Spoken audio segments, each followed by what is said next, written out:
It's time for TWiT episode 262. John C. Dvorak is back in-house. Julio Ojeda-Zapata joins us.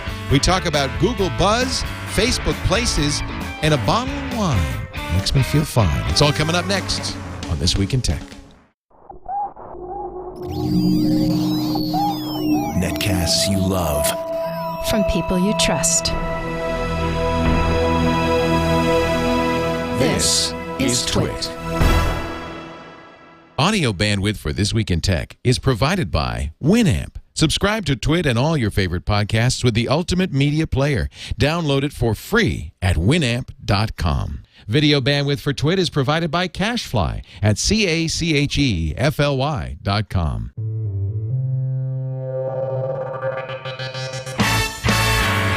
This is TWiT, This Week in Tech, episode 262, recorded August 22nd, 2010. The Bozo filter. This Week in Tech is brought to you by Audible.com. Sign up for the Platinum plan and get 2 free books. Go to audible.com/twit2. And don't forget to follow Audible on Twitter. User ID audible_com. And by Ford and the new Ford Fiesta. With an EPA estimated 40 miles per gallon highway, no other compact car is more fuel efficient. And fuel economy is just for starters. The 2011 Ford Fiesta. We invite you to drive one this week at a Ford dealer near you. And by Carbonite Pro. With prices starting at $10 a month, all your office PCs can be backed up safely and automatically. For a free trial and to learn more, visit carbonitepro.com.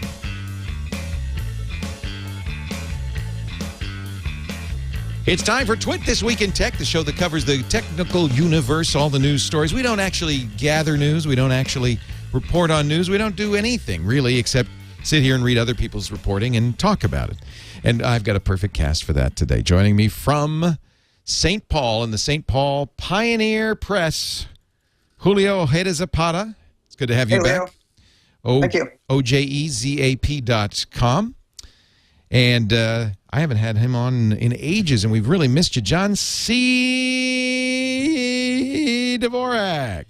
You have to have a signature thing. I don't think that works. Yeah, I'll come up with something. I think maybe a Tarzan thing would be better. You know, the other day on the radio. Hello, Leo. Hello. The other day on the radio, the guy called me up who created the signature Arsenio Hall. Yeah, I He's an actual announcer, and then he does Family Feud, and so he's the guy that coined Family Feud. Yeah. He's famous for elongated vowels. What's that guy's name? I can't remember his name. No. Nice guy. He actually, I asked him to do it on the show, and he said, "And now Leo Laporte." Did you keep it? No. Sounds like a keeper. I should be a keeper. Yeah, I'd use that. This is episode 262. If you want to follow along, those of you watching at home live, we do this live at live.twit.tv every Sunday afternoon, 3 p.m. Pacific, 6 p.m. Eastern, 2200 UTC. You can go to delicious.com/twit/262 for this particular. Go ahead, creak the microphone. John, when I used to do, Julio, you just have to put up with him. When I used to do radio with John, I gave him a computer with sound effects. I said, knock yourself out, because he would just get bored. That was a mistake to do that. It was a huge mistake. Yeah. I would just as soon do a whole show of sound effects. I think you did. I think a couple of times, maybe. I still have those sound effects if you need them. You sent me the disc. You have them all? I have all of them. The thing that the time is 6 a.m. and 3 a.m. yeah. And some. You have it somewhere, don't you? Yeah, you want to hear it? You should be able to bring that up in a second. I can play it for you. It's a classic. Yeah. The time is now 2 a.m.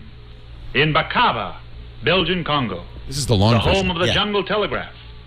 We'd like to say hello to Ungat Unga Ump and Mrs. Ump and all the boys up at the transmitter. Julio's an actual journalist who's saying, how did I get here? So the point is my copy of that has deteriorated. I don't know what happened. Well, let me send it to you. I need that one, yeah. That we, for the longest time, did not know where that sound effect came from. And finally, somebody said it was from a Dennis the Menace episode. Mr. Wilson gets a shortwave radio, and that's what he picks up. Yep. Which is just kind of bizarre. So before we get to the actual stories of the day, and there are some wacky stories today. For instance, Intel spending $7.68 billion on McAfee, of all things.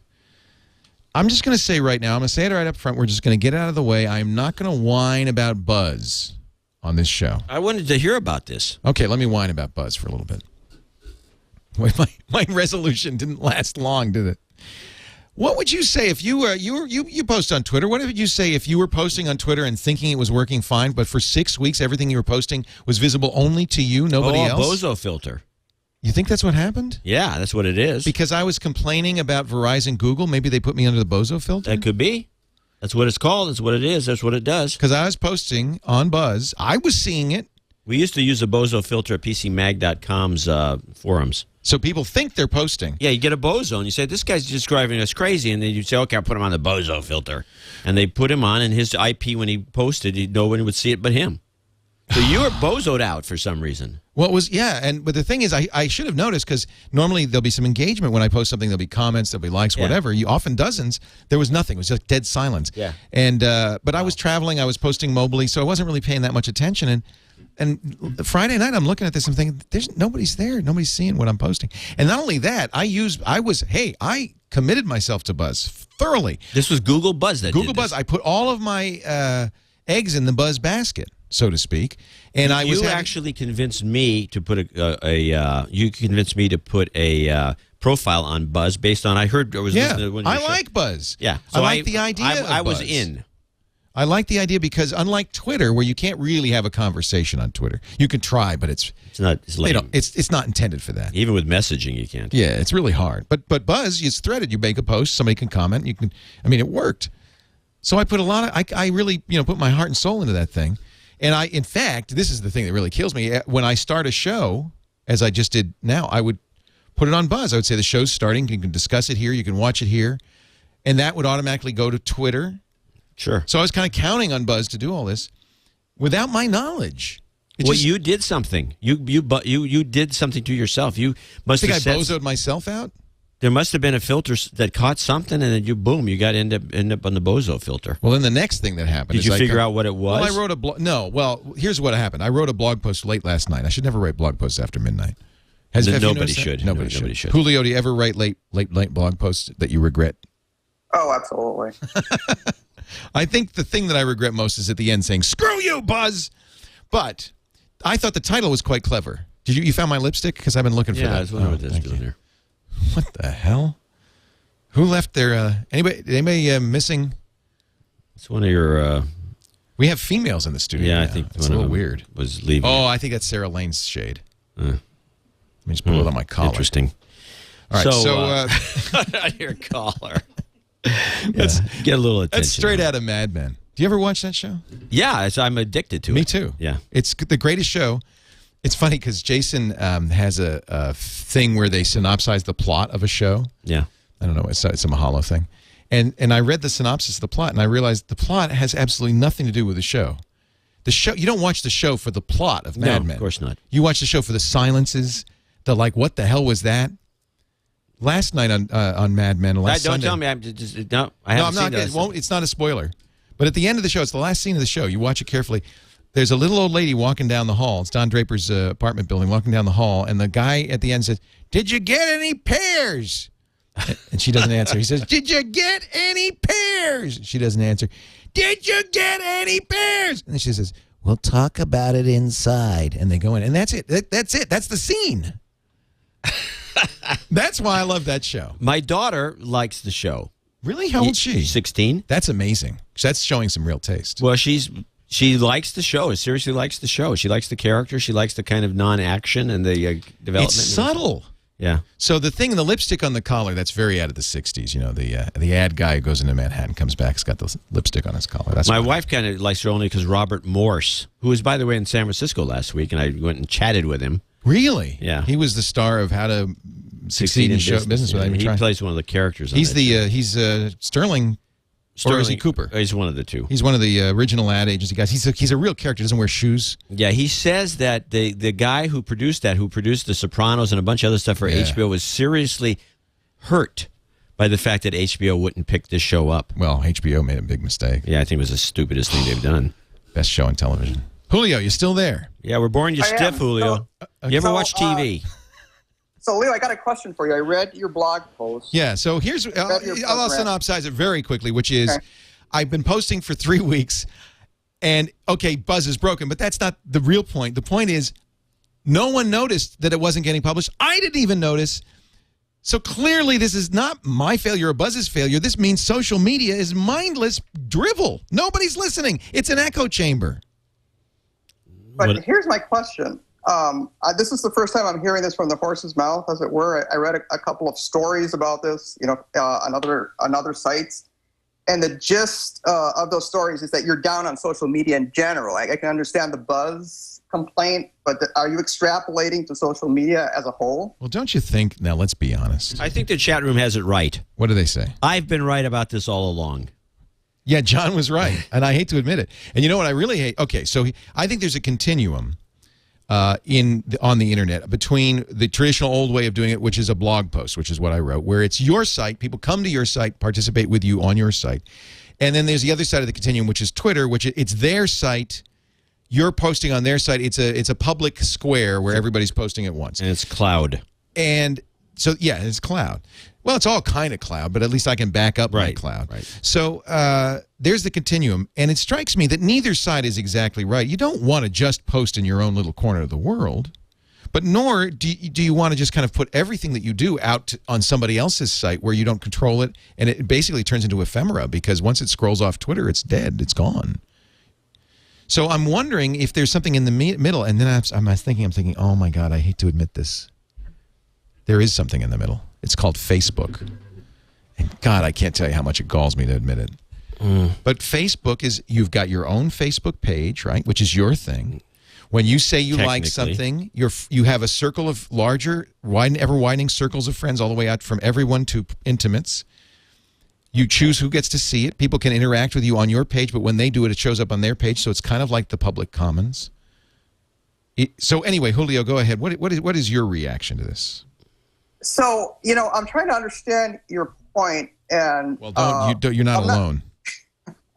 But I look at this in a slightly different way. I just heard you say that if you post something on Twitter, it's ephemera, it vanishes. Well, you wrote a book on Twitter, so you defend Twitter. Well, yeah, I'm going to defend Twitter here. I don't look at Twitter as a location. I have a homepage. I'm setting up a homepage at ojezap.com. I have a Facebook page. I hate Facebook, but I have a page. My high school class is planning its next reunion, and they have a page for that on Facebook. I get all that. Twitter, and by extension Buzz, I think, is different.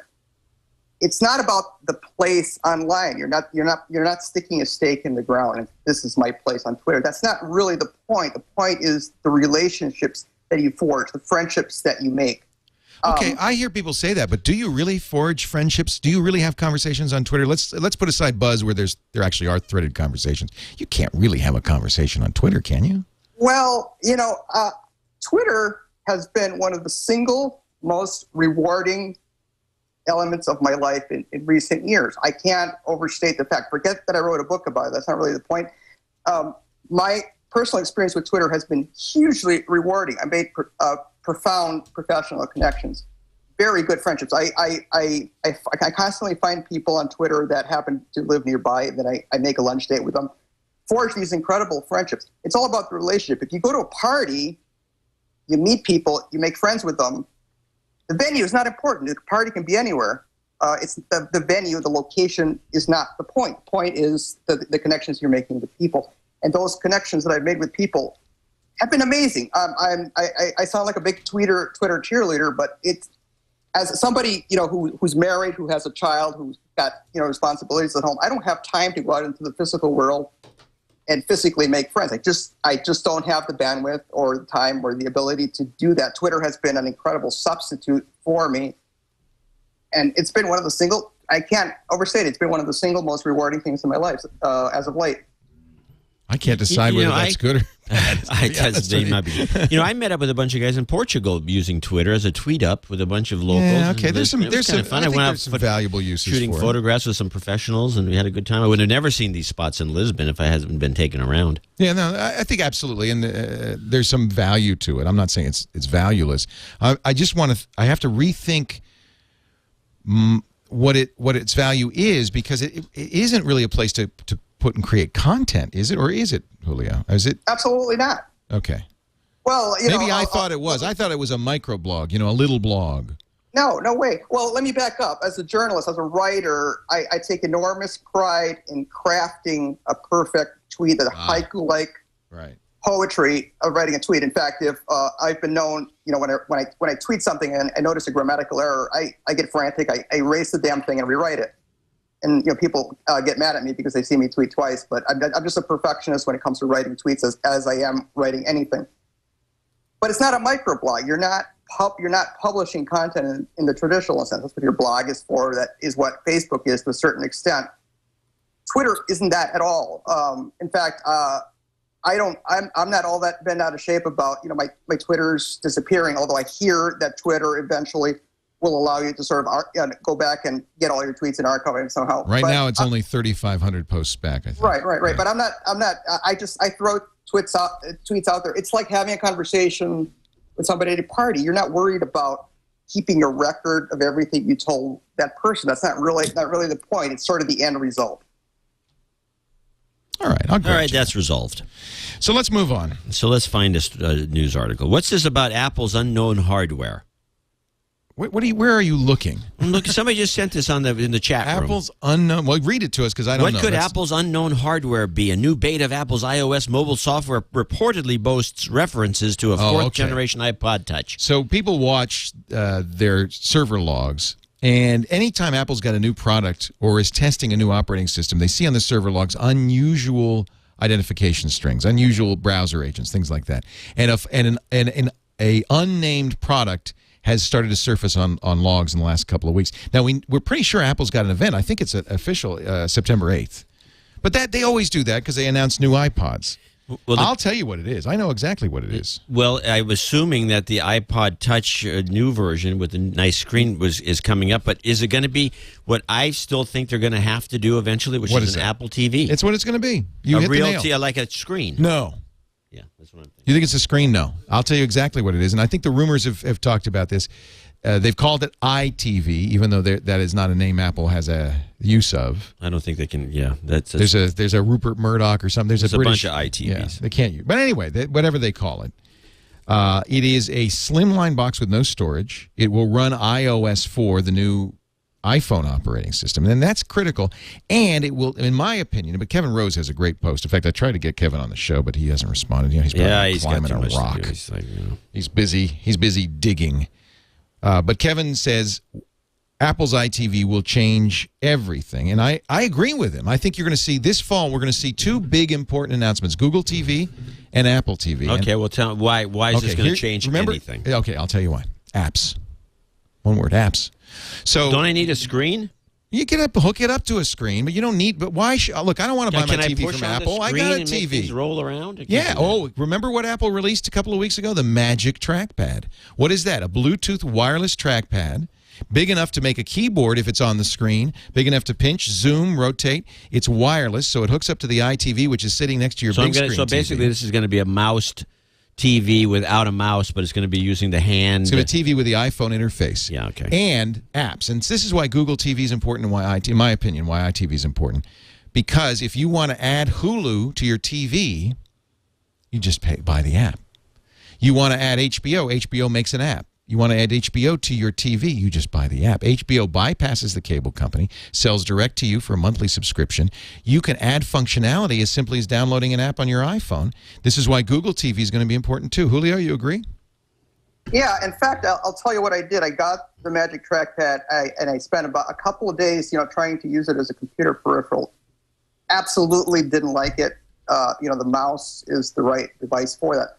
But I have I happen to have a 60-inch plasma TV in my office, and I've been playing with a variety of pointing devices. Lenovo has some nice hardware in that category. But I took the Magic Trackpad and started using it as a living room device. I have a simulated living room in my office with an easy chair and so forth, and I use that as a television input device.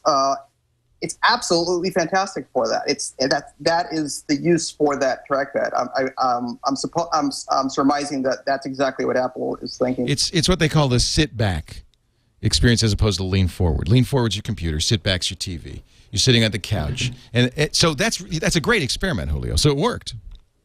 Well, I'm running Mac OS 10. I have a Mac Mini. I'm running Mac OS 10 on the TV. But wouldn't it be better with an iPhone? But as you know, there are a variety of third-party solutions. I'm drawing a blank on the names right XBMC, now. Boxy, Plex. Plex is great. Plex. But Plex, that has a similar model. You put that interface on, but then you can add services. You can sort of pick and choose, sort of pull in, different elements, different services, different kind of content. But they're plugins. It's exactly what you're talking about. You're going to be able to sort of customize the experience by pulling in different things. It's not apps per se, but it's sort of the same general idea. I totally think this is what's going to happen, and I think it's going to happen September 8th, and I think it might set the TV world on its keister because, well, John, you and I know a little bit about the cable television model.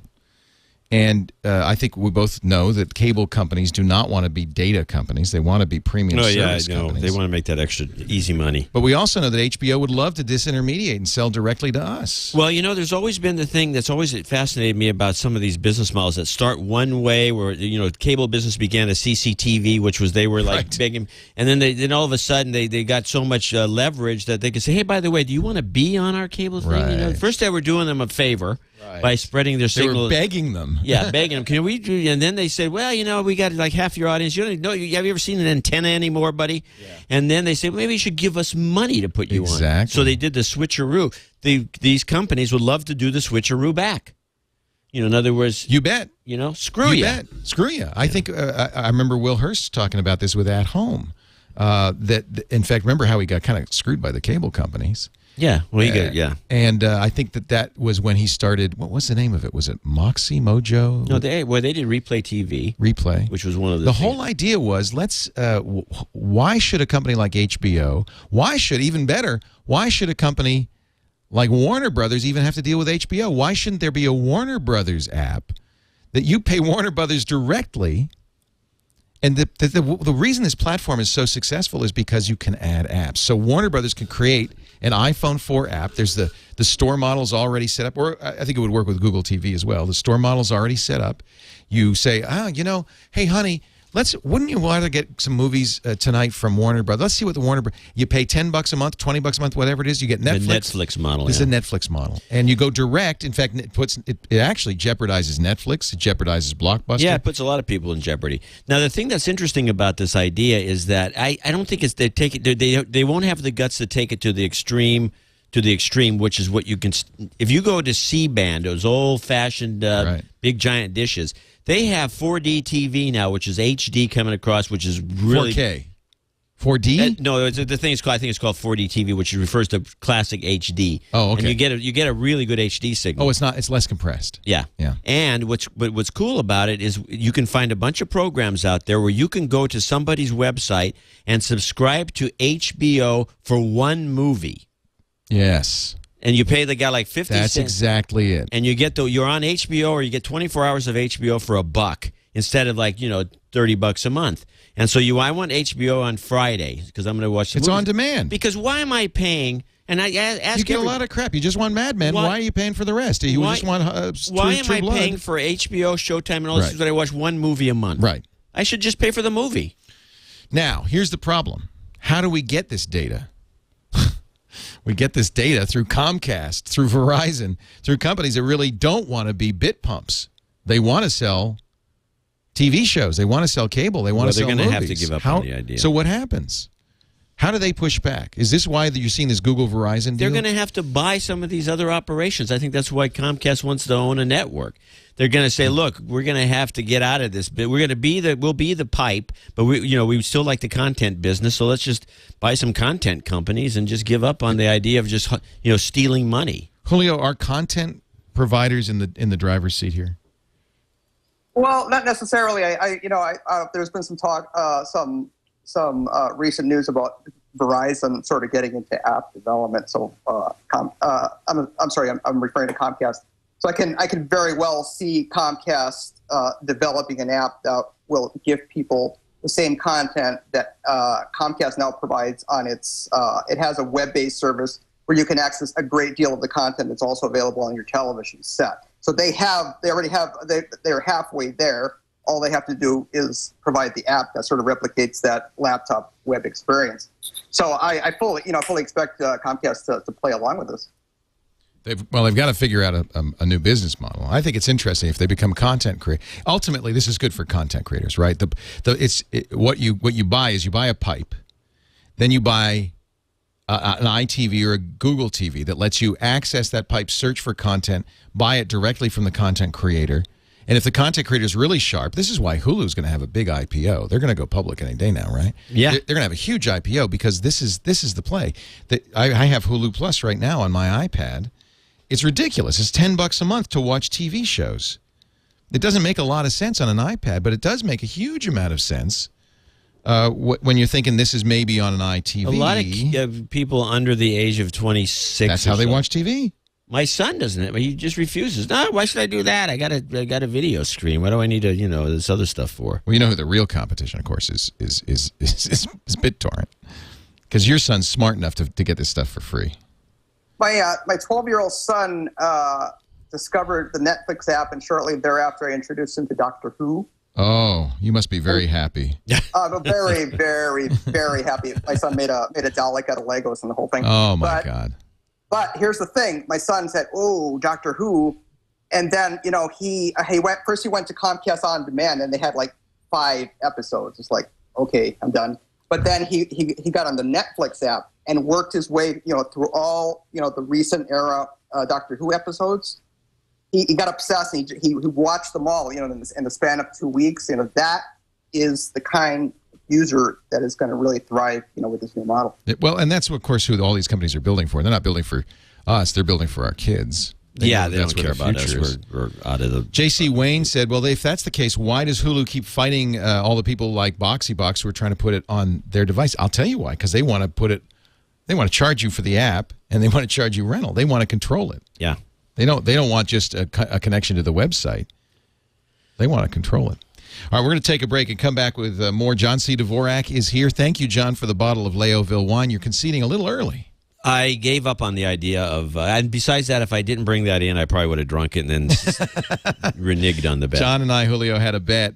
When the iPad came out, I said, oh, this is going to be huge. They're going to sell 5 million units in the first year. I remember that. And I was a little low, I think. I think they're going to probably do 8, right? 8 or 9. I don't want to talk about it. And the bet was a bottle of wine. The bet was a bottle of Leoville. Very nice Bordeaux. Yeah. So I thank you. And we're not going to drink it today, Julio, because you're not here. So when you come out, we'll drink it. Thank you. No, I'm just kidding. We're going to drink it right after the show. Sorry, Julio. Before we go any further... No, actually, I think John said we have to let it sit. Yeah, we'll drink it in one... It's on its side. Should I have it slightly tilted? Should I? No, you want the fine. sediment to 52 degrees centigrade? No. Centigrade, no. yeah. Boil Boom. 52 degrees Fahrenheit. I often confuse those.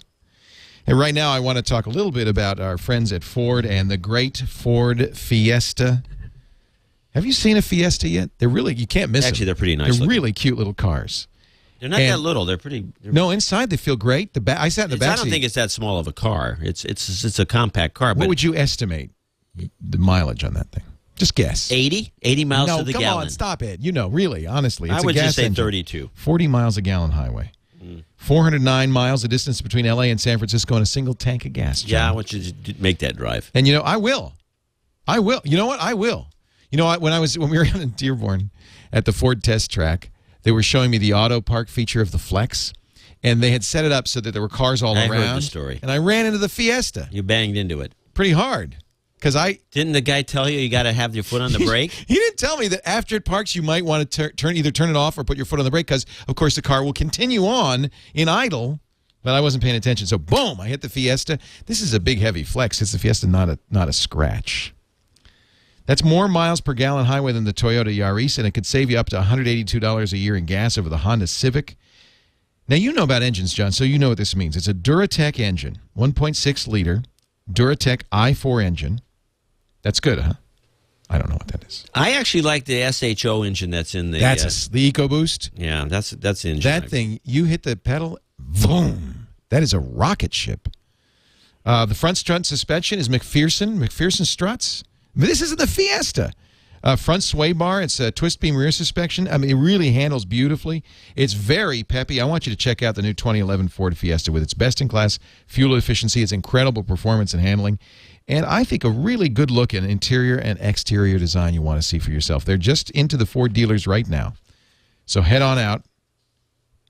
Drive one today at a Ford dealer near you, the incredible Ford Fiesta. And we think it's just so great. It's just so great that a company, a big, real company like Ford, supports this little old podcast. Yeah, little. I'm very grateful to them, John. About 1 million listeners. Leo, can you get sync in the Fiesta? Julio, I'm so glad you asked that. Yes, of course you can. Okay. I won't buy a lot of value add on these commercials. Yeah. That's why they buy it. I'll tell you what, we drive my wife drives a Toyota. We got that a couple of years ago, a Highlander, and I've convinced her she's going to trade in for the Flex. It's the Flex is an interesting Flex is car. a great little car. And the thing is, Little? No, it's a big car. It's like the soccer team car. Yeah, soccer mom. And the thing is, I can't drive without a Flex, without the sync anymore. It's the Toyota GPS. It's like horrible. You can't figure out how to use it. The sync it's so easy to use. And then now you can do Pandora and Stitcher and stuff. Boy, I worry about terrestrial music stations. Sounds to me as though you're going to get into an accident. We already know I will. So I wanted to turn the conversation to a topic that you probably discussed, but I wanted to... Let's do it. Because you kind of mentioned it in passing. It's okay, because I've got Glee on my Hulu iPad playing right now. So, Glee? Yeah. I just love Glee, don't you? Oh, man. It's such a good show. I need to get up here more often and straighten this guy out. Google Verizon deal needs yet another gaping loophole. What's that? I don't know. It's just somebody in the chat room sent this thing in. Well, click on the link and tell us, because I think that's plenty a of big people story. are worried that if the Google Verizon net neutrality proposal has too many exceptions, the recording industry is worried that it doesn't have enough. In a letter sent today to Google CEO Eric Schmidt, the RIAA and other music trade groups expressed their concern that the riddled with gaping loopholes policy framework nevertheless might put a damper on ISP attempts to find and filter practical material flowing through the internet's tubes. Oh, I know what they're talking about, because it very clearly says that there's net neutrality for legal content, which is a huge loophole for Comcast, because they say, well, BitTorrent's often illegal content, and they kill it. So it's net neutrality only if the content's legal, and it's really not defined what that means. That's the loophole they're talking about. I got another one for you. You're going to like this. Google Verizon? No, you're going to like this. A long-running dispute between radio broadcasters and the recording industry over the music royalties has taken an unexpected turn. Here's the proposed settlement. That every new cell phone, they want a federal mandate. This is the Recording Industry Association of America. They want a federal mandate that every new cell phone come with a built-in FM chip. Oh, yeah, I heard this. So you must have some thoughts on this, because it makes no sense to me. Well, I can tell you, I didn't bring it up on the radio show because I am on a lot of FM stations, but come on. Requiring that every mobile device that is made from now on in the U.S. have a radio in it? That's like saying every Ford sold should come with a buggy whip. What do you think, Julio? Well, for a long time, I was really, really mad at Apple because they wouldn't put FM radios in their iPods. I was like furious about that because I love Minnesota Public Radio. I'm an addict. But the world is changing. Now, like for instance, an iPod Touch or an iPhone, I can drop it into a speaker dock in my kitchen, and I have all these audio apps. I have the Minnesota Public Radio app, NPR app, TWiT app. Anything I want to listen to is available in app form. In fact, which, by the way, Julio, is why I love this iTV, Google TV thing, because we could be an app too, can't we? You will be. Yeah, oh yeah, we are. Yep. I love you guys on the Roku box, by the way. Thank you. Love it too.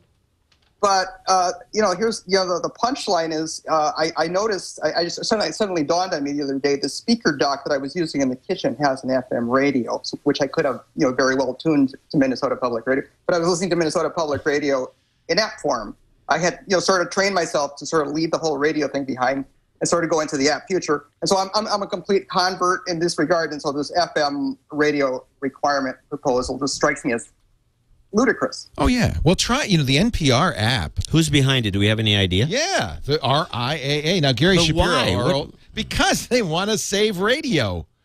The Gary Shapiro, our old friend. This is radio. No. They want to save terrestrial radio, dude. They want you to have an antenna in every device. And you're right. I mean, Julio, the NPR app is absolutely the best way to listen to NPR. You can put together your own morning edition with, just the stories you want. I mean, it's infinitely better than listening to the radio. Especially on the iPad. Yeah. Gary Shapiro says this is two old media industries, recording industry and the radio industry. It's like requiring everybody, if you're going to make a record, you also have to make a 78. Yes. You must make an 8-track. This is two old By media the way, I industry. have an 8-track recorder. Recorder? Yeah. Not player, recorder? Yep. Was that now? I bought an old Akai reel-to-reel, and it has an 8-track recorder built into it. Was that unusual in those days? I never saw Daddy? one before until recently. What did you do in the war, Daddy? This is two old media industries attacking the new wireless broadband industry, said Gary Shapiro, head of the Consumer Electronics Association.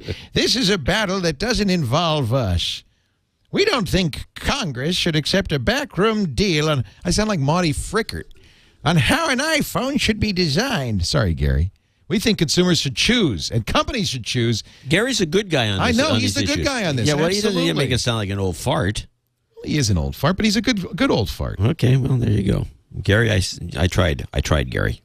No, I like Gary, and he's absolutely right in this case. But he's representing Apple and no, he's representing all these the other guys who make the boxes. They're saying we're not going to put. You're telling us we have to spend another 25 cents to put an FM radio in this? I have an FM radio in my Android phone. I never listen to it. Julio, do you have an FM radio on your phone or any of your devices? Well, yeah, some of the Android phones I have FM radios. But here's why this is so ridiculous to me personally, and to probably a lot of other people younger than myself. I never listen to anything radio or television live. I never ever do that. I'm a big fan of Minnesota Public Radio, for instance. Listen to the podcasts. Yeah. I just subscribe to all the podcasts. I told Minnesota Public Radio, there are a lot of shows of yours that I like, but if you don't provide them in podcast form, I'm not going to listen to them. I don't have the time to schedule around you. We're big believers in live. Look, we spend a lot of money to stream everything we do live over the internet. I think live is great because we can take questions. It can be interactive. It's more. There's something about it that's more lively and fun. But you don't have to have a radio to do that. You can do it over the internet perfectly well. Yeah, and most people still take it recorded. I think absolutely, by far. Yeah, 90%. No, of the our only audience. reason you do it because we actually do this on no agenda. I mean, we took. You do it live too, yeah. Yeah, only for that reason because the chat room goes off and the chat room. The chat room is essentially a Greek chorus, right? And they have their opinions of things, and there's always evil doers in there, but they tend to be wiped out by the rest of the group. And it's very useful. I mean, right here, I'm basically only using the chat room's information. Yeah, you stopped looking at anything else. You're just watching the chat room. I'm seeing what stories they want us to talk about. That's as it should be. You are the voice of the people, John C. Dvorak. I am representing them well, I hope. So, Mitch. But, Leo, to just digress, I just want to tell you something funny. I listen to all your podcasts, but all of them in audio form. They go on my iPhone. I listen to an audio form, even though they're available in video. But something funny happened the other day. I was trying to listen to iPad today in audio form. The first TWiT podcast that just absolutely does not work as audio. Oh, really? You have to Isn't watch that funny? That was the first one. That's the first one where I had this completely sucked. Oh, which episode was it, though? I think it was the productivity one. See, that's what I worry a little bit. Sometimes you overdo the visuals. Yeah, that's how I'm worried a little bit that we might, because, and TV is a harsh mistress, to paraphrase Robert Heinlein.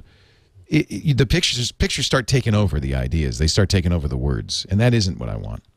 By the way, Nightflyer has found on eBay an Akai X1810 reel-to-reel recorder with 8-track player. That's the one. That's the unit I've got. How much is that? How much is that on eBay? I want one too. If John's got one, Nightflyer, give me the price.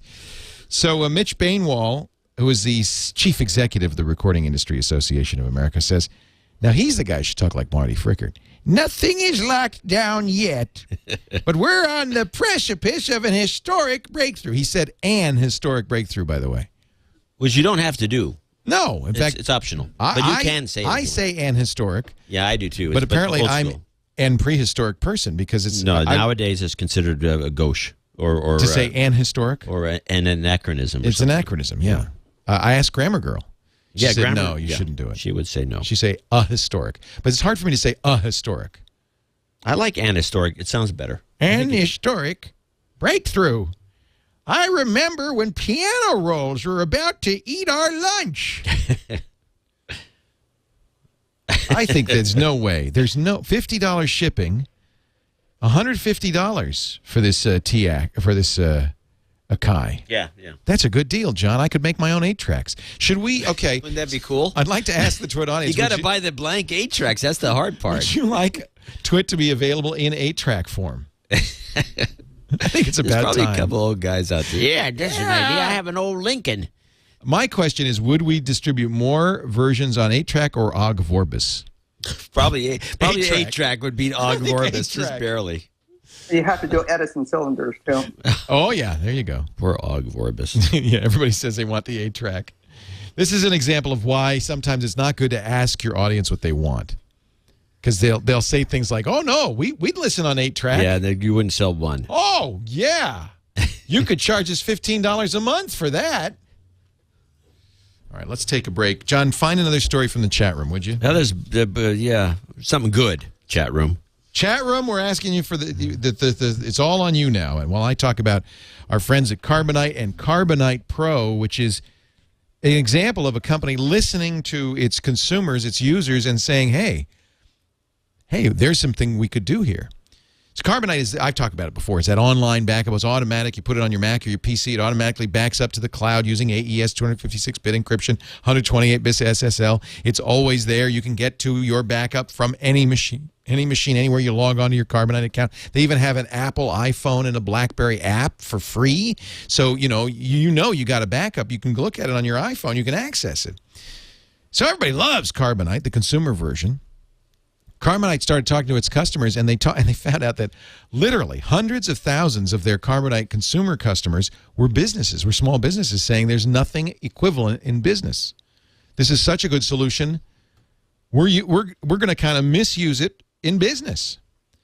So they said, well, we could do better than that. And they came up with Carbonite Pro, and I got to tell you, this is a great solution. Go ahead, and I invite you to try to look for other comparable solutions. You won't find anything as good as this. I know, I've looked.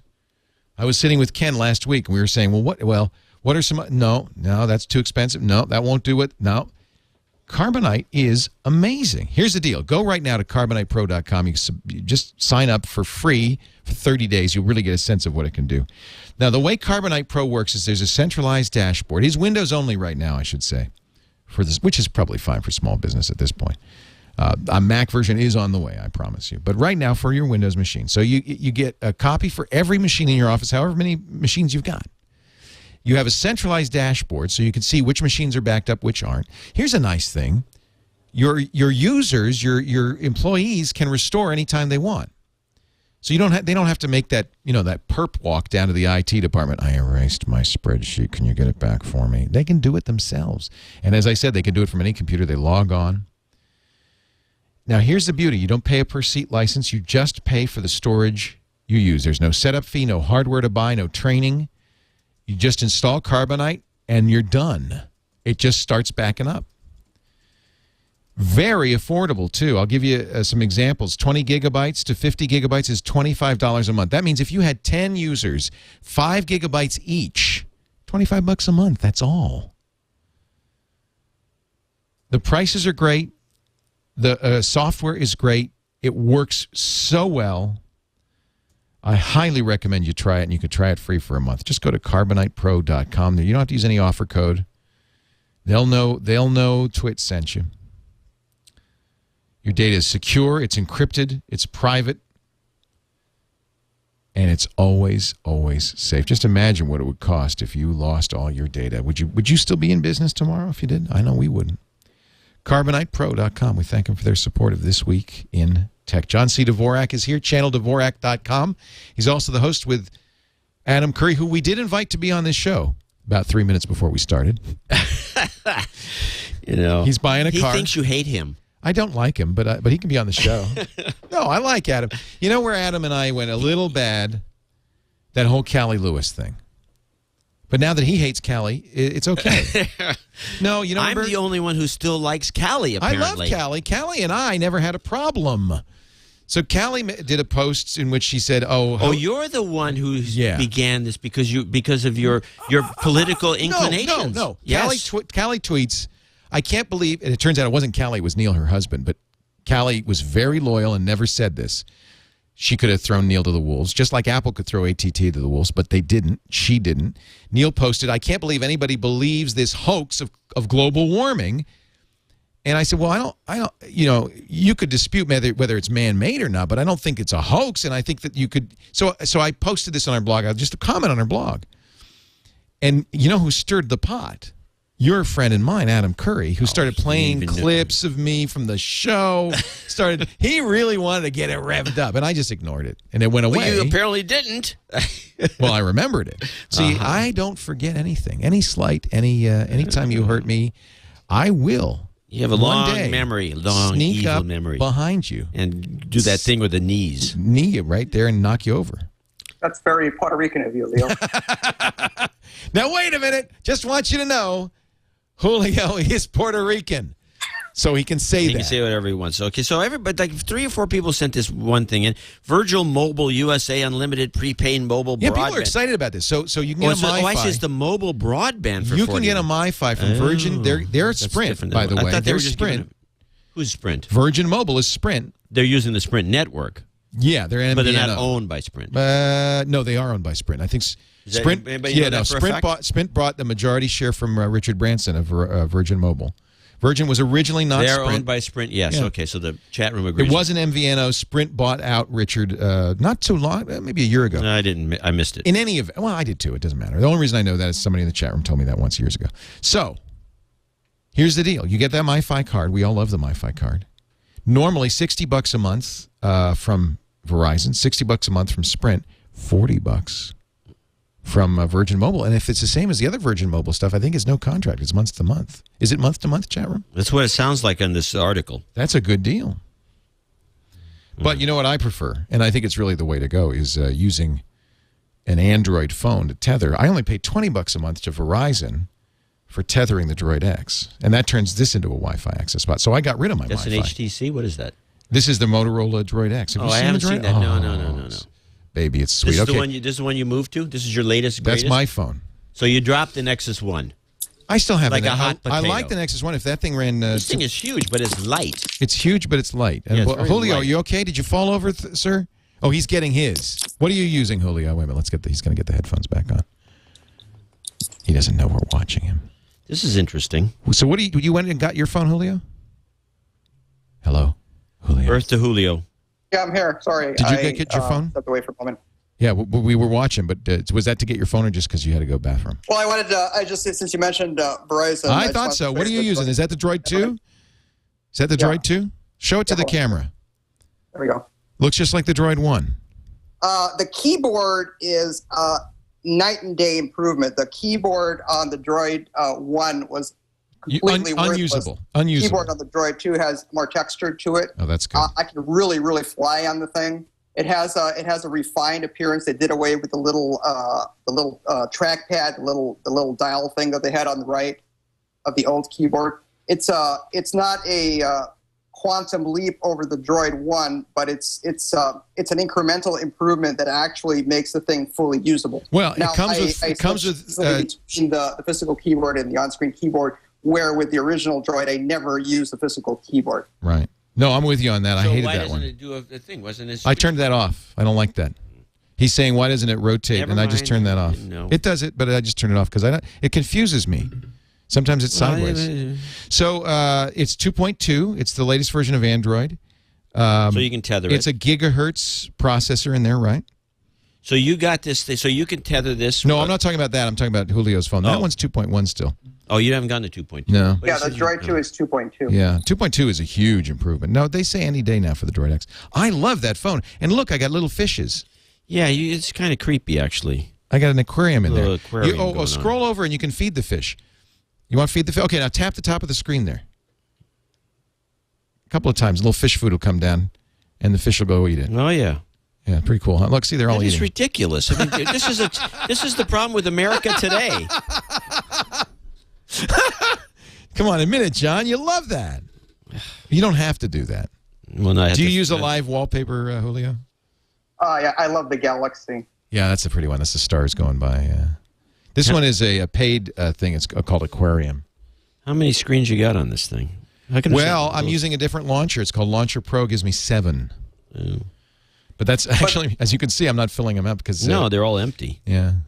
But the Droid 2 is hands down the phone that I would use if I prefer an iPhone, but if I had to not use an iPhone, the Droid 2 would definitely. How's your iPhone reception in Minneapolis, in the Twin Cities? I don't really have a problem. I was able to duplicate the antenna issue with the iPhone 4, but then I stuck it in a Griffin case and I was fine. And it's, service in the Twin Cities is fantastic.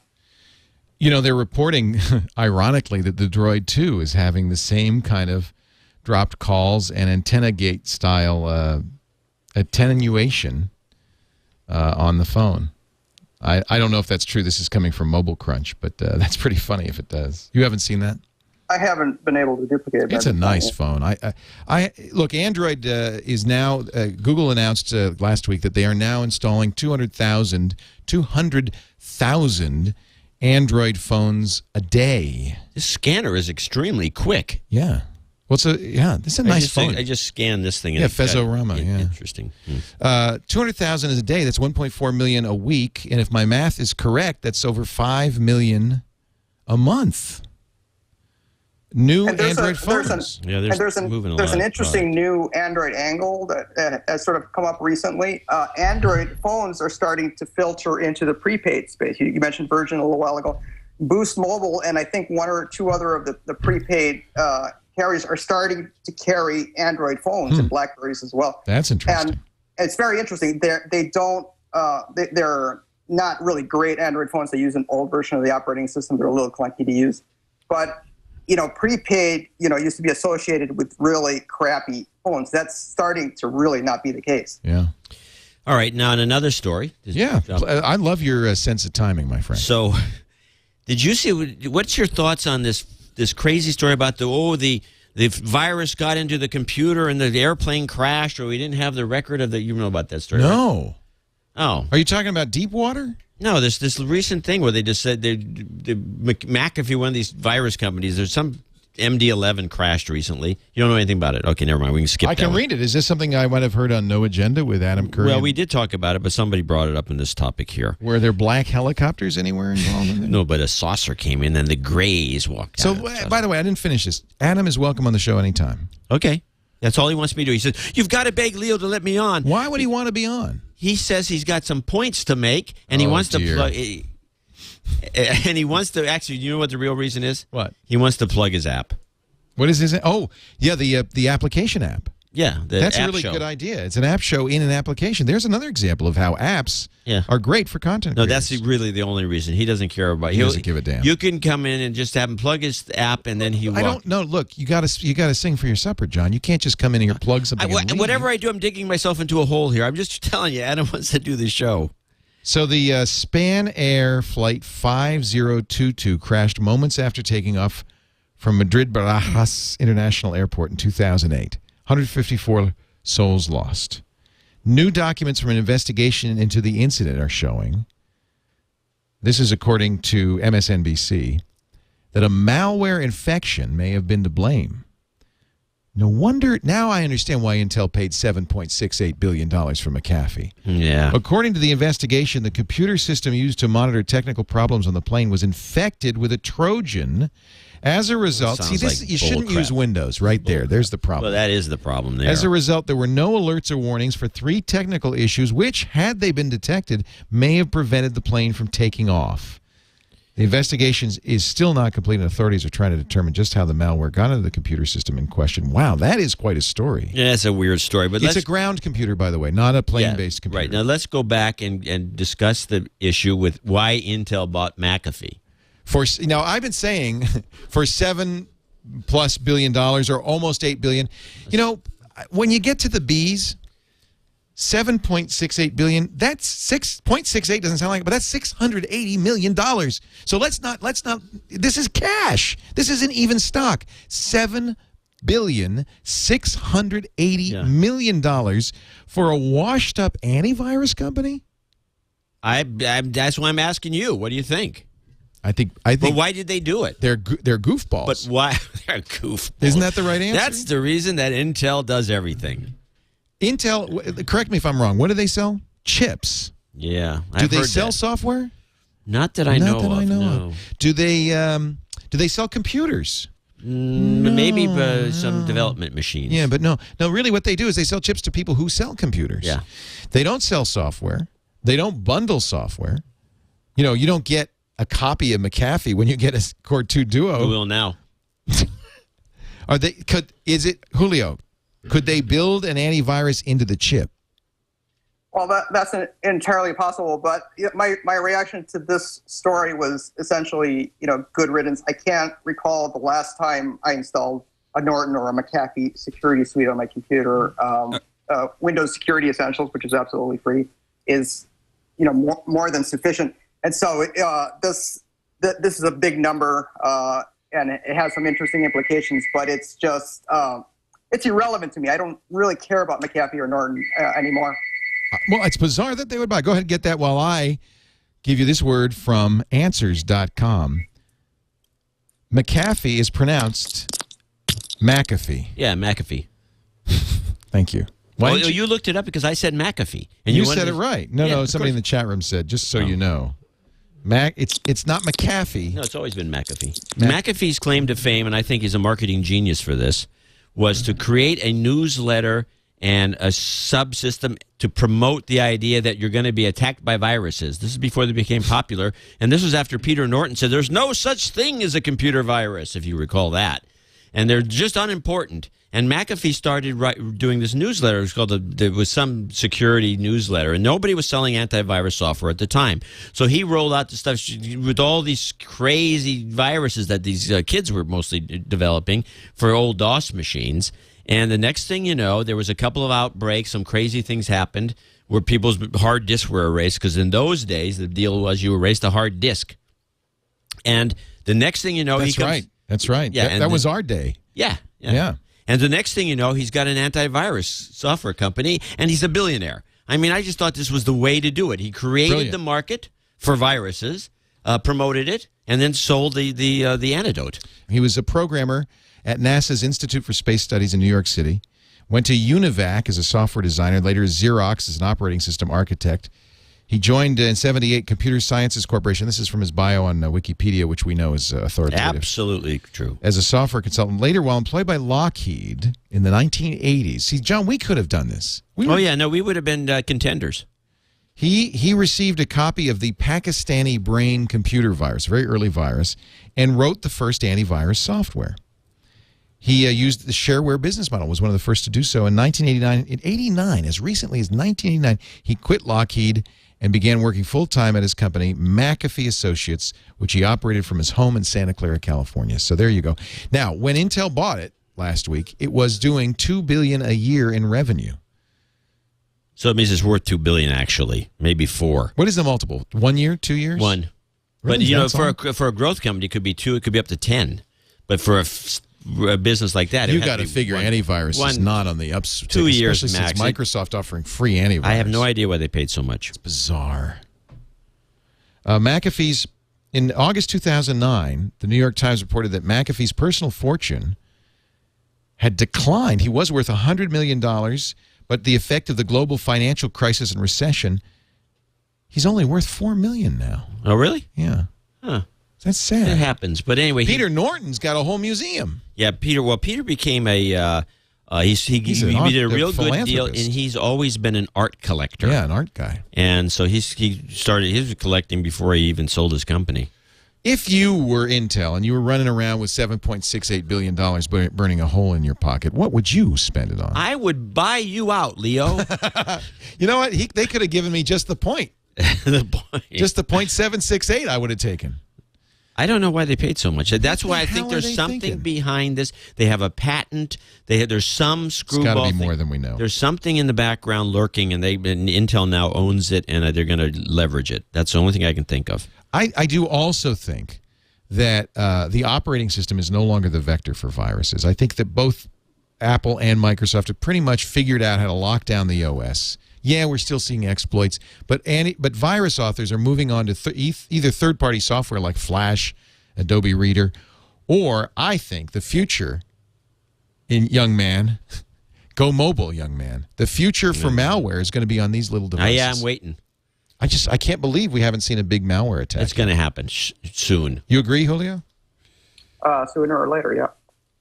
Why not now? I don't understand what's taking them so long. We've seen a couple. There was a Trojan that was distributed, a wallpaper app for Android that I think sent text messages to a premium text service, so you'd get billed for $20 or $50 or whatever it was. That's a good bit. That's an old-fashioned idea that still would pay off. Yeah, no, that's a good one. But Leo, here's a question for you. You're a big Android proponent. You love the openness. It's a wide open platform. Apple has its platform locked down.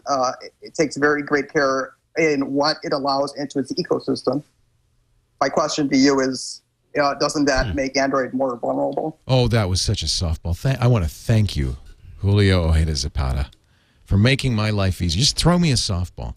See, Apple distributes the illusion of security because you cannot look at hundreds of thousands of apps and say with any certainty that those apps are safe. Notice Apple gives you no guarantee. And in fact, we know very well that apps sneak through the Apple vetting process and do things that Apple didn't intend, whether it's an Easter egg or that app that was unlocking people's iTunes accounts and sending their passwords out to the developer. These things do happen. So, yeah, Apple vets apps, but I don't think that necessarily makes you any safer. I think it's purely the illusion of safety.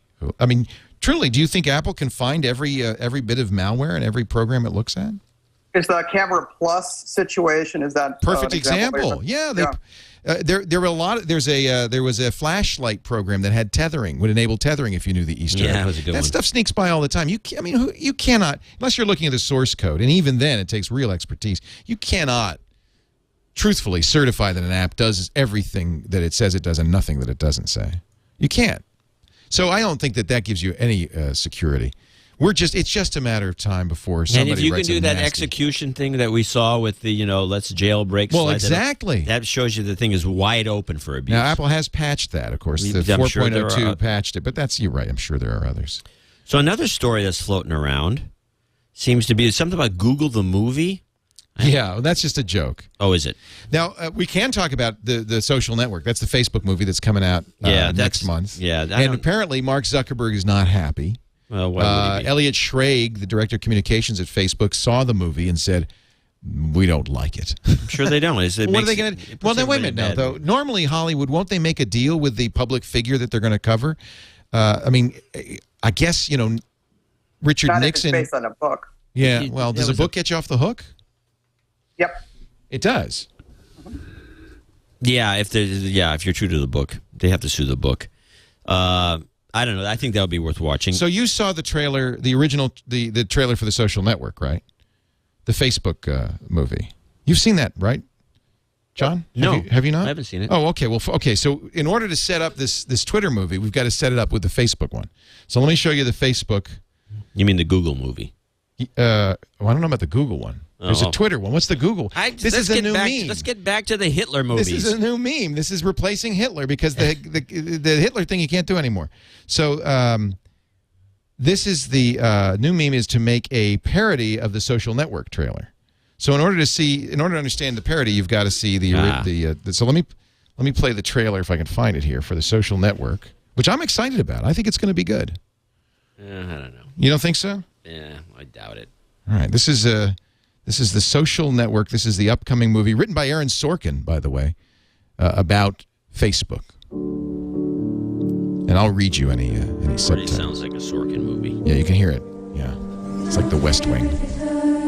Wait a minute. Is this it? This is no. I hate it. Is this it? It is it. There are several trailers. That's one of them. Okay, this is one of them. So This is terrible. It's not so good. But this is before they had a movie. They were just using stills. Huh? There's a trailer that shows scenes from the movie. Let me see if I can find that one. So this is an early trailer. This was a teaser. So let me see if I can find. That's on Yahoo.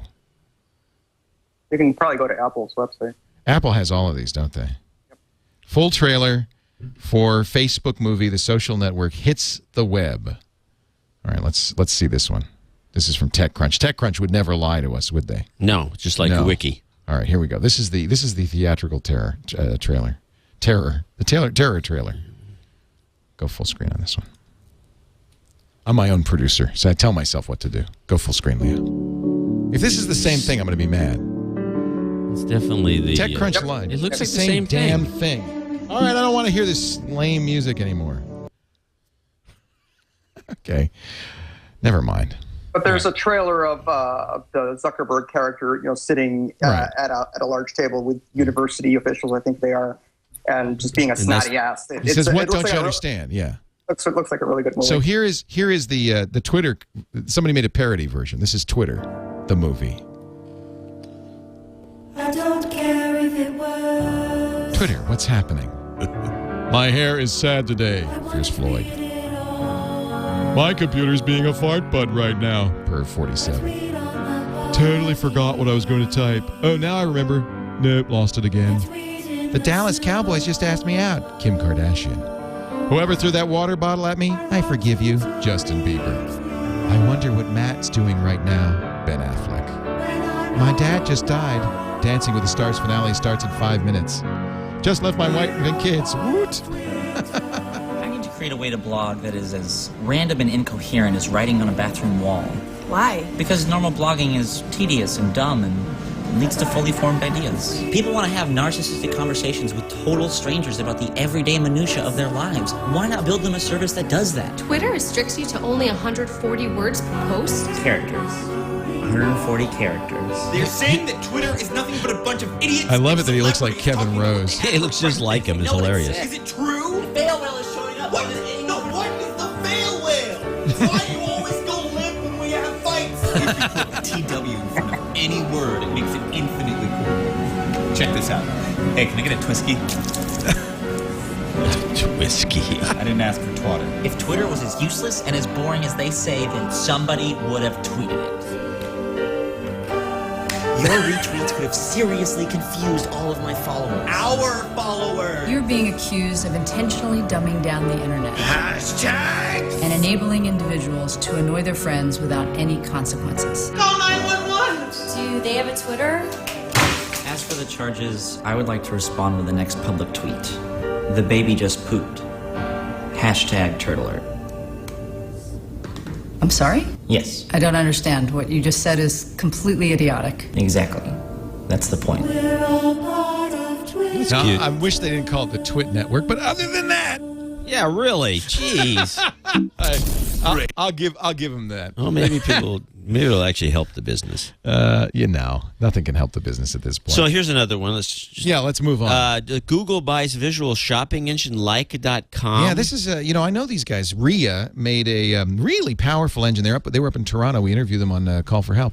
They made a very powerful face recognition engine, which nobody could use or wanted or bought. So then they made it a shopping engine where you'd take a picture of a vase and then you'd find a similar vase. It was really good software. Google ended up doing the same thing from another. They bought a technology from another company in Picasa. For some reason, they've now also bought the RIA spinoff called like.com. What's covet.com? Boy, that was boring. I can't believe what a boring story that was. Yeah, it is. But I don't know. What I think is we Google? should fire the chat room. Well, let me go back and see what else they got. Well, I'm a big fan of Google Goggles, and I love goggles. Yeah, I agree. What does that app Google is Goggles improving do? all the time, and, Here, watch this, John. Quite possibly this technology could sort of be built into that to allow for greater recognition than it's No, in fact, Google said when goggles came out, people said, well, can you do face recognition with it? They said, yes, you can, but we've turned it off. Why? Because they don't want people walking down the street taking pictures of hot chicks and finding their address. Oh, I never thought of that idea. Oh, he says. So the idea of goggles Let's is... turn it back on. Yeah. Well, this is my point. The government already knows how to do that, so why shouldn't I be able to do it with my phone? Books and None of it DVDs, works, landmarks, by the way. logos, contact info, artwork, businesses, products, barcodes, or text. You take a picture of something, and like if I were in front of the Eiffel Tower, I could take a picture of the What the heck is that? What is that? And then I would know what it is. Now, it won't work, it says, with animals, furniture, or apparel. That's why they bought Like.com, because Like.com does work with furniture and apparel. Oh. And you can also use goggles to translate text from a foreign language. That's new. Wow, that's amazing. So I could take a picture of, let's enable search history, because I think Google needs to know more about me. And we're going to get started. So what should I do? I need to find a picture of some foreign language text. Where would I find that? You're probably on the bottle of Leoville. I bet you a Google search for the word caliente. I don't know. No, that didn't work. Some sort of a joke I'm missing there. No, there's no joke. I thought maybe if I took a picture of something in Spanish. Oh, look, when I entered caliente, this is what showed up. So, but that's not in a foreign language. It looks foreign to me. Okay, let's move on. You got another story. I'm so sorry. Julio, would you like to come back in another episode? I'd love it. But one point about goggles and Google Voice are the two things on the Android platform that I get frantic are not properly implemented on the iPhone. And the driving directions. Those three things on the Android platform are absolutely killer. You might as well get used to it because there's Google's not going to implement stuff. As they get more and more powerful here. In fact, I'm going to try this out on you. I keep trying it out on people and nobody likes it. But don't you think, John, we're coming back to that day where it was Mac versus Windows. Now it's iPhone versus Android. Oh, yeah, absolutely. That's the fractal. Yeah. Call it right. As soon as you saw fractal. it, boom, you couldn't miss it. It's happening again. Yeah. And you're going to see far more installed copies of Android. You can see far more Android phones and a lot of different hardware. And the iPhone will always be a little better. It'll be a little niche product on one piece of hardware. No, that's not going to be as big as Android. No, I know, but I wouldn't call it niche. Well, it isn't niche yet, but I think we're not far off. Now, here's where the turning point is going to happen. When developers, it hasn't happened yet, but developers start saying, iPhone or Android, I think we better develop for Android. That's where all the people are. When that that's happens, what happened it's with all the PC. over. Yep. Well, it wasn't all over for the Mac. The Mac hung in there, and you look at it, around here, everything's a Mac. And Apple's comfortable with that. They don't need to be, 10% or 20% They like of the market. to be superior and small, kind of a Napoleonic thing. Here's some foreign text. I found some. This is Norwegian. All right, so I'm going to just take a picture of something in Norwegian. Flykintinger. Okay, I don't think you're going to get anywhere speaking it. Okay, well, let's yeah, you're right. You're probably right. So let's hear. I'm going to get my goggles out, and I'm going to take a picture with goggles of this foreign language stuff. So let's say I'm on the metro in a Norwegian city, and I don't know where I am. It happened. So I'm going to take a picture. Assuming you get connections. And guess what I got? You didn't get anything. Looks like you got a link to Tarrant County College. This doesn't look like it works. It should bang head here. Is that what that says? Seems unlikely. No. Text. Here it is. Okay. Text. That's it. Yep. Translate. Okay. So no. Here it is. This is what this says according to Google. 100,000 of new approaches. Sunday 1 CR then C Nuts Bildker from Pakistan here. Makes sense. Read his 1,000 ULL to 160,000 solutions. I think that's what it says. Yeah, probably. Yeah, exactly. Somebody. Okay, they're looking at the article. It's about helicopters rescuing Pakistanis stuck in the flood. This is not the Babelfish. Let's put it that way. Well, it doesn't seem to work. So somebody on the chat room sent me this link. Okay. To DannyChoo.com. Oh, come on. Culture. Do you know what it is? No. DANNYCHOO.com. And it's apparently it's the portal to Japan. They're pranking you now. You think so? You know that, right? I can't believe they do that. They're pranking you. This is as seen on G4, BBC, CNN, NHK, and LCI. It's a portal to Japan. Looks like this isn't news. This manga and all this kinds. This isn't news. Well, I don't know. This is what This is the link I got. This is what you get. This is you come here bearing wine and you do this. Well, this is what you do. The chat room set me up. You were set up. I set me up. They're trying to screw me. HP tablets with Palm operating system due early next year, according to an HP executive, Todd Bradley. He also said on an earnings call yesterday that Microsoft-based tablets will soon hit the market. And then OS 2.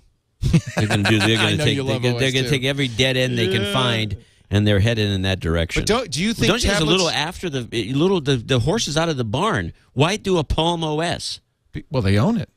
Yeah, I know, but why buy them to then do it? I mean, this is like a double. I mean, this is like crazy. Double indemnity. You think this is as bad as buying a McAfee? McAfee? At least as bad.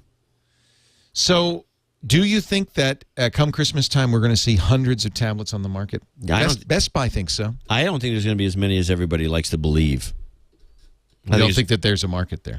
I think there's a market, but I don't think they're all going to be hitting the market just before Christmas. By the way, if they tell you in the chat room to search for Cameron Diaz, don't. They've already done that twice. I got 3 or 4 things opened up on your machine. Oh, thank you. She's the most, according to McAfee, she's the most dangerous celebrity to search for. Yeah, she passed up Jessica Biel. Lady Gaga about to pass up Britney Spears as the #1 Twitterer. And by the way, not to mention this, but when Twitter was first starting up and we're talking about it, I said, this whole thing's going to be destroyed and the #1 Twitter person is going to be Britney Spears. And you were right. I can find that. It's almost 2 or 3 years ago. It. And you said, by the way, I think I remember when that happens, the apocalypse? The end of the world. End of the world. Yeah. Lady Gaga, though, is about to steal. Go to twitter.com/Lady Gaga. Let's just see. According to famecount.com, Lady Gaga, as of Friday, had 5.6 million followers. Actually, she had 5,635,460 followers. Spears had 5,646,028 followers. Any minute now, in fact, probably already, Lady Gaga will have surpassed. Stop the presses. Has she? I don't know. Right now she's got 5,728,170. Oh, she's way okay. That's Lady Gaga? Yeah. Let me see if I can remember how to spell Britney Spears. It's something weird. Britney, I think. Oh, yeah, you do know how to spell. Britney Spears has, ladies and gentlemen, 5,697,824. She is no longer the #1 Twitterer, Lady Gaga. How's John Mayer doing? Because we have a John Mayer. I don't care. I don't care about Lady Gaga or Britney Spears in this regard. Can you believe there's a site called Fame? And why does Lady Gaga have listed in 106,000 sites as on our lists? Because everybody says, this is my favorite celebrity. And I really seriously doubt that Lady Gaga is following 148,000 people. Oh, yeah, that's interesting. So seems unlikely. According to Twitter, let's see, top social network stars worldwide. Which one do you have up? This is famecount.com. Okay, without looking at the screen, how many tweets do you think Lady Gaga's made to achieve 5.7 million? Oh, must be. Many of my friends, I've tweeted 3,000 or 4,000 times. Many of my friends have tweeted tens of thousands of times. I guess she's fairly new, maybe 3,000 times. 464. So she doesn't even use the thing. Could you read us a sample of Lady Gaga's tweets? Well, they seem to be, I'm looking at them, and they're all like, I'm going to be playing here, I'm going to be playing there. But this one here says, Portland, New York, kiss Tacoma 22 hours. No worry, little monsters on the plane, wouldn't miss the ball. She calls her fans little monsters. I think she's talking about screaming kids on an airplane. I haven't left the studio. Each song I write, I feel closer to you. Oh, please. Miss you, little monsters. You're right. Little inspirations, X. Little monsters rule. Vegas tonight, gambling and inappropriate attire to ensue. Why am I so jealous of strip club stage productions? Why do... Okay. See, people, this is kind of underscoring my point that Twitter is really just kind of this, I don't know. I know, Julio, you made many friends on Twitter, and I'm happy for you, but. Well, see, Twitter has gotten so large that it's no longer a single ecosystem. It's very, You're right. segmented. There is no one Twitter. Yeah. No, I agree with that. That's true. There's no, just as there's no one internet or one U.S. Hey, I want to talk about Google Places. That'll be our final story of the week. What do you think about Google getting into the geographic check-in space? We're going to do that in just a second. Before we do, though, I want to mention our friends at Audible.com. Hey, we kind of missed them over the last couple of weeks. I'm glad to get them back. Must be because you were here, John. Yeah, that's it. I listen to audiobooks religiously. I listen to them in church. No. I listen to them at the gym. I listen to them when I'm driving. I'll even actually volunteer for carpool. That's how much I love audiobooks from Audible.com. Well over 75,000 titles now. Really, pretty much everything that comes out. We're now to the point where almost everything that comes out is available in audiobooks. And if it's available in audio, it's available at audible.com. I'm going to give you a couple of choices here because you can get 2 free books with our special deal if you go to audible.com/twit2, audible.com/twit2. You'll sign up for the gold account. That's 2 books a month. Oh, I just got my new 2 books. I'm so excited. Let me see what they are. 2 books a month. And you can cancel at any time, but those books are yours to keep. So they're free forever. Oh, I just got The Girl Who Played with Fire. That's the second in the Millennium Trilogy. I really loved the first one, The Girl with a Dragon Tattoo. And Andy Anako recommended this one, Operation Mincemeat. Remember the movie The Man Who Never Was, John? That was a great World War II movie about they took a dead body and they planted phony plans for a D-Day invasion somewhere not Normandy Beach. And it was, great detail and great attention went into this to trick the Germans into thinking that the D-Day landing would happen in Greece. In fact, Greece. That's where. No, of course it wasn't. No, I know. The Germans moved their forces from Sicily to Greece, because they believed this dead body. I thought there was another place that was a fake place. Dressed as a Royal Marine officer carrying false information about a pending Allied invasion of Greece, they let the body wash up on a Spanish shore near the town of a known Nazi agent. An amazing story. Andy just loves this Operation Mincemeat. But this is the book I was thinking maybe I would like to get as my next book after those 2. The Big Lie, Spying, Scandal, and Ethical Collapse at Hewlett-Packard. That's got to be a good story. This is the one about the pretexting thing. Yeah. That was good. Good. That was good, juicy stuff. Was that Carly Fiorina? Yeah, that was she left, and it was the what's her name? It was the woman who in between. She was Meg the Whitman. chairman. Never mind. Just go on with your ad. I'm just teasing you. Fascinating story. This would be a great one. Anyway, the point is there are many, many to choose from. You could pick 2 and get them for free at audible.com/twit2. They play on all the devices, the Zune, the Kindle, of course, all the Apple devices. The iRiver, even on many GPS devices. I just love Audible, and I know you will too. Give it a try. 2 books free. Ooh, Neil Stephenson's Baroque Cycle, complete and unabridged, is now on Audible. That's going to take a while to read. Holy cow. Oh, I'm so happy about that. Quicksilver, King of the Vagabonds, and Odalisque. I don't know. That's not too bad. That's time to read it all. Well, that's the point. You see, you're getting it now. I listen when I'm doing stuff that I would normally be dead time. Hot rod out there? Driving around in the Mustang at the gym, it's dead time. Because I work out every day and I spend maybe half an hour driving here and there, hither and thither. Housework, I probably get 2 hours of reading every day. Housework. What about the butler? Did you fire him? And the 2 maids? 2, ladies and gentlemen. The problem is 2. Sometimes when they come and they leave and there's still a little dust on the mantle. Perhaps they didn't get the Emmy completely clean, so I've got to just follow up. That's all. There's a little bit. It's light housework, not heavy. 2 maids. I don't do Unbelievable. Toilets. Audible.com/twit2. Give it a try today. There's somebody out there who's going to believe that. What's not to believe? But then there's 2 maids, but not at the same time. Yes, there's shifts. They're both there at the same time. They're doing shifts. Yeah.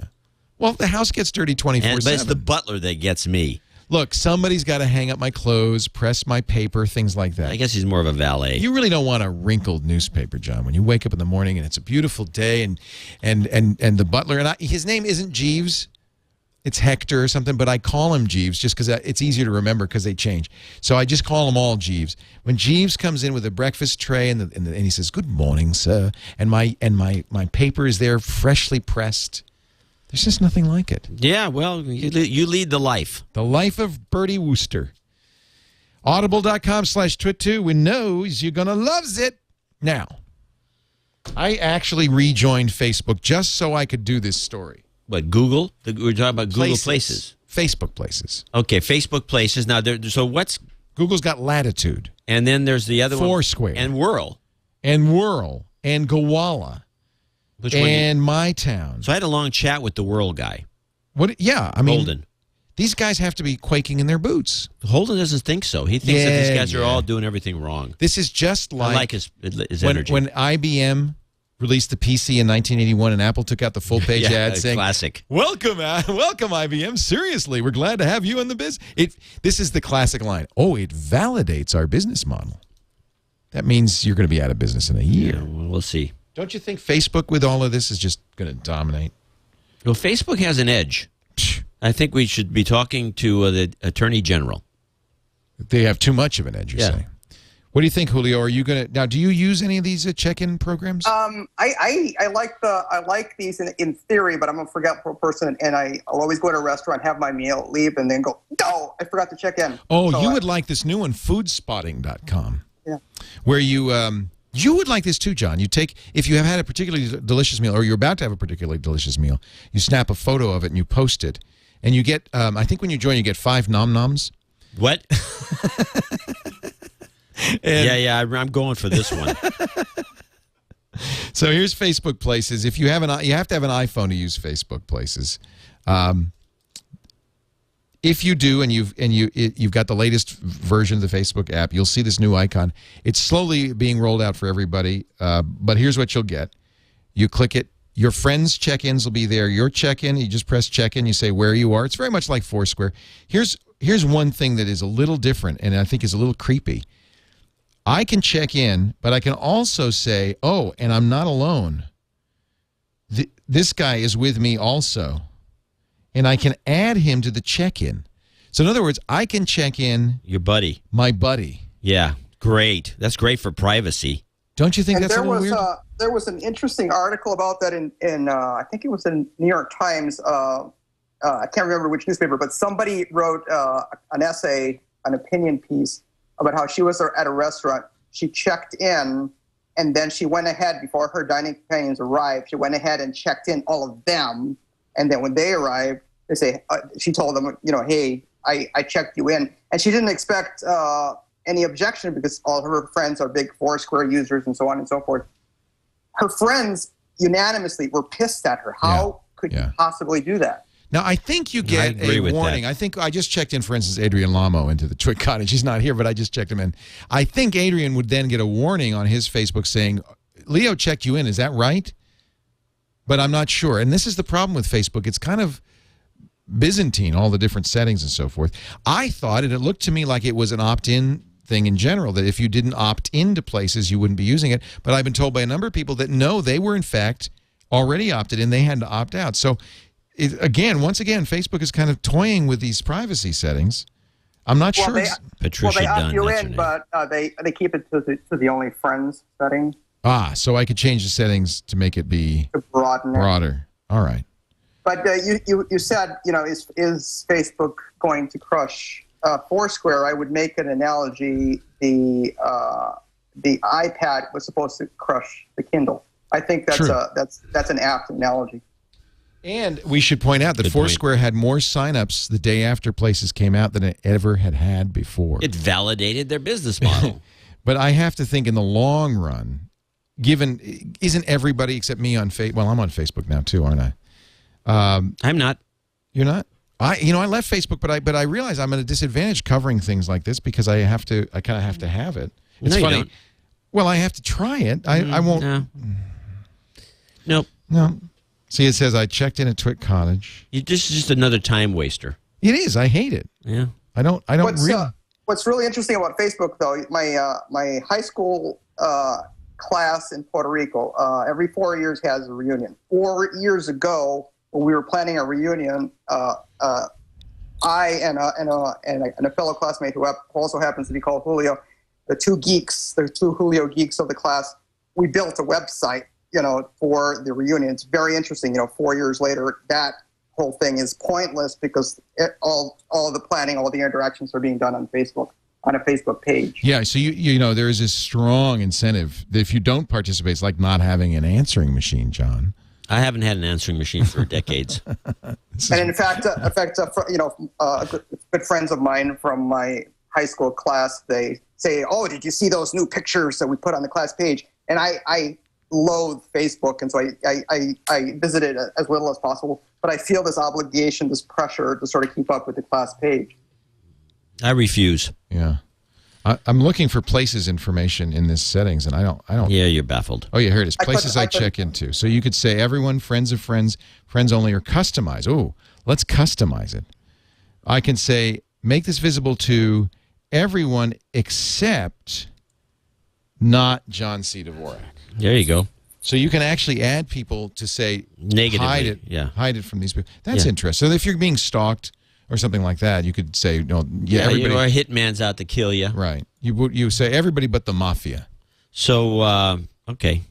Before we're going to wrap, because you're getting I'm ready. about to wrap. Yeah. Yeah. Let me just. The chat room's got a breaking news. I don't know. Maybe this is old news. This is exciting. I love this breaking news. My Facebook URL, by the way, I don't know. Is Leo? I don't know. Leo Laporte probably. And then we have a TWiT page and I don't know. I'll have to look. I don't know. His butler does most of the right. Don't believe any of it. Jeeves, could you check me in, please? Chat Roulette 2.0 is coming out. Do you know about this? No. Apparently.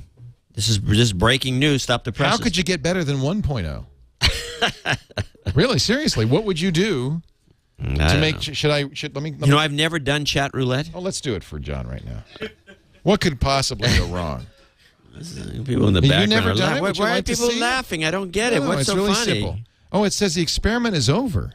You can't do it anymore. It says thanks for participating. Renewed and updated version of the website will be launched tomorrow. That's Chat Roulette 2.0. Holy camole! I can't play Chat Roulette. That's what am I going to do? I guess I got lucky. Okay, you want to see? You've seen the Chat Roulette piano guy, right? No. Well, let's end with that. This is the Chat Roulette guy with piano. Caution, this video may contain swears, whatever that is. He is improvising a song as he plays Chat Roulette. His name is Merton. He wears a hoodie. Here he goes. Somebody in the chat room said somebody in the chat room said we just hit the bottom. We hit the basement. Leaning his head on his hand. Semi-Italian looking. Just like his parents had planned. Probably hanging in New York City. Man, I'm telling you. From the looks of the walls. I only hope that he does not choose to show Ben Folds from the Ben Folds. Ben Folds did a parody of this guy in a concert. That maybe is. This is not Ben Folds. This is Merton. Okay, well then we can wrap. Much like we're going to be wrapping in a second. Much like Merton. All right. John C. Dvorak, Dvorak.org/blog. ChannelDvorak.com, NoAgendaShow.com. And please give my best to Adam Curry and tell him he's welcome anytime. And thecrankygeeks.com. By the way, we get more people listen to it than watch it. That's another good example. That's really Cranky Geeks more people listen to than watch. Yep. That's kind of surprising. It doesn't surprise me. Ever take a look at me? Yeah. Julio Ojeda-Zapata, so good to have you. Thank you for joining us, Julio. Yeah, thank you. My Twitter handle, by the way, is JOJEDA. And you're looking for friends, right? I could use a few more followers. Yeah, sure. I said friends. Friends, yeah. Julio will have a beer with you if you tweet him, just like that guy on Chat Roulette. By the way, have you heard about the exorcism incident on Chat Roulette? No, what happened? People, young guys would be on Chat Roulette and they'd connect with this nubile young woman who would then begin disrobing. Oh dear. But then suddenly her eyes would roll up into the top of her head and she would turn into this monster and she would sort of leap at the screen and scare the heck out of the people that were watching it. And it turned out to be a promotion, an ad. So like for some movie. I think for a movie, if I'm not mistaken. Okay. Yeah. Oh, that's there it is. Look, they're really excited. These young guys, they're getting so excited now. Watch, stand by, because any minute now something horrible is going to happen. Oh, dear. Oh, God, that's awful. Oh, my God. TheLastExorcism.com. That's coming out soon, I think. I'm telling you. That's coming out. Yeah. I can't keep up with all this crap. This is the viral, I'll tell you, viral marketing. It's the big thing. Yeah, I've heard of it. Yeah. Julio, thank you so much for being here. I really appreciate it. It's an honor. By the way, John, I have that exact same shirt you're wearing. Yeah, you use it with the barbershop quartet or not? No. I can't play an instrument. I can't sing. I have to wear something like this in the studio because otherwise you just kind of blend into the mess. Oh, this is terrible. Oh, my gosh. She's terrifying people. Yeah. Yeah, this is not a mess. This is a carefully contrived studio full of objets d'art to attract the eye and appeal to the senses. Hence the yellow stripes. Ladies and gentlemen, thank you for joining us. You can watch this show. We do it live every Sunday afternoon, 3 p.m. Pacific, 6 p.m. Eastern at live.twit.tv. That's 2200 UTC. If you like tech news, you probably shouldn't be watching this show. You should be watching Tech News Today with Tom Merritt. That appears every day on the TWiT Network, Monday through Friday. They begin the pre-show at 2:30 p.m. Pacific, 5:30 Eastern, just in time for you to get home and watch it. Let's see, 2:30 p.m. would be 23:30 UTC, right before midnight in the Greenwich Mean Time zone. Tech News Today with Tom Merritt, Becky Worley, and a wonderful cast of smart people talk about the tech news every Monday through Friday. Thanks for joining us. We'll see you next time. Another TWiT is in the can. Doing the TWiT. All right. Doing the TWiT, baby. Doing the TWiT. All right. Doing the TWiT, baby. Doing the TWiT. All right. Doing the TWiT, baby. Doing the TWiT. All right. Doing the TWiT, baby. Let's go round.